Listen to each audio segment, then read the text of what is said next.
দেশের প্রায় ৮০ কোটি মানুষকে মোদিজি রেশনে চাল ডাল আটা দিচ্ছেন, কিন্তু পশ্চিম বাংলার মানুষ ডাল পাচ্ছে না।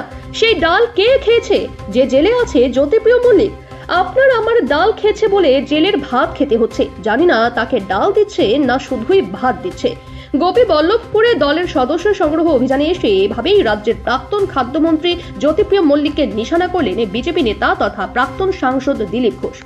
পূর্ব নির্ধারিত কর্মসূচি অনুযায়ী বুধবার বিকেলে গোপীবল্লভপুর বাজারে সদস্য সংগ্রহ অভিযানে নামেন দিলীপ ঘোষ।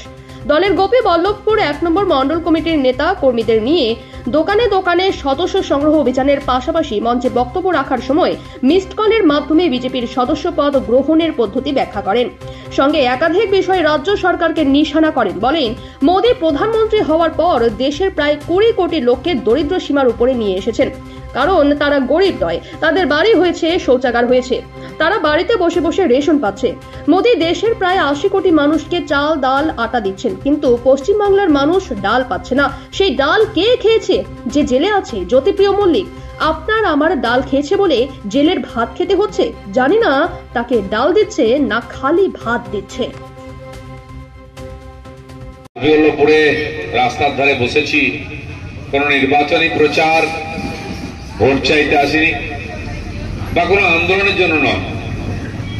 দুটো বিষয় আপনাদের সামনে নিয়ে এসেছি। প্রথম হচ্ছে যে প্রত্যেক নির্বাচনের আগে একবার করে ভোটার লিস্ট সংশোধন হয়। ঠিক আগামী ২৬-এ বিধানসভা নির্বাচনের জন্য পশ্চিমবাংলায় নতুন ভোটার লিস্ট তৈরি হচ্ছে। যে ছেলেমেয়েরা নতুন ভোটার হচ্ছে, মানে যাদের বয়স 18 বছর হয়ে গেছে বা 1 জানুয়ারি 25 অব্দি যাদের 18 বছর হয়ে যাবে, তাদের নাম ভোটার লিস্টে উঠবে। এরকম যারা আছে, ভোটার হয়নি, কলেজে পড়ছে বা অন্য কোনো কাজ করছে, তাদের ভোটার হওয়ার জন্য বুথে গিয়ে ফর্ম ফিল আপ করতে হবে।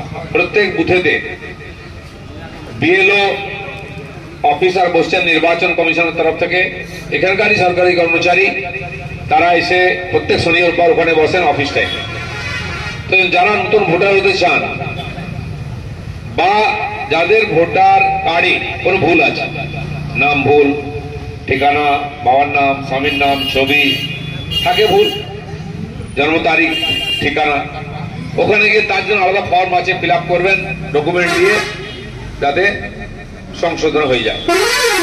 আবার খসড়া লিস্ট আসবে, সেটা দেখতে হবে সংশোধন হলো কিনা।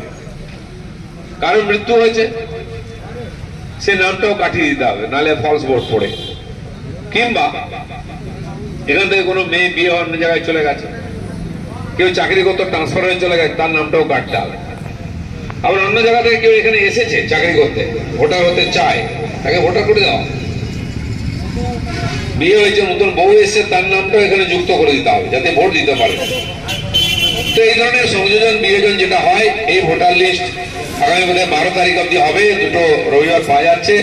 তার মধ্যে গিয়ে ভোট কেন্দ্রে আর নিজেরা ফর্ম ফিল আপ করে নিজের প্রয়োজনীয় কাজ করবেন। আমাদের যারা পার্টির বুথ স্তরে কার্যকর্তা আছেন, তাদের দায়িত্ব ওই বুথে যারা ভোটার হতে চান, পরিবর্তন করতে চান, সংযোজন করতে চান, তাদের সাহায্য করা। রাজ্যে কত সদস্য সংগ্রহের অভিযান করা হচ্ছে? টার্গেট বলেই দিয়েছে আমাদের সভাপতি, ওটাই টার্গেট। মানে আজকে এই একদিন এই যে ঝাড়গ্রাম জেলায় যেভাবে সংগঠনের ছিল বিজেপি, আজকে তার থেকে অনেক ইয়ে হচ্ছে, যেটা শাসক দলের কি মনে হয়? চেষ্টা হচ্ছে নতুন করে সদস্য করে পার্টিকে শক্তিশালী করতে। প্রত্যেক নির্বাচনের পরে আমরা শুরু করি, সেই অভিযান শুরু হয়েছে। গ্রামে গঞ্জে ঘুরছি, আমরা সাধারণ লোকের কাছে যাচ্ছি, তাদেরকে বলছি, সদস্য করছি, যাতে পার্টি বাড়ে, আরো শক্তিশালী হয়। জেলার একটা অংশের ইয়ে মত যে আপনি দায়িত্বে এলে রাজ্যের সংগঠনের হাল ফিরবে। ঠিক আছে, পার্টি ভাবছে সেই জন্য যেই দায়িত্বে আসুক, আমরা সবাই পার্টির কর্মী, সবাই মিলে একসঙ্গে কাজ করি।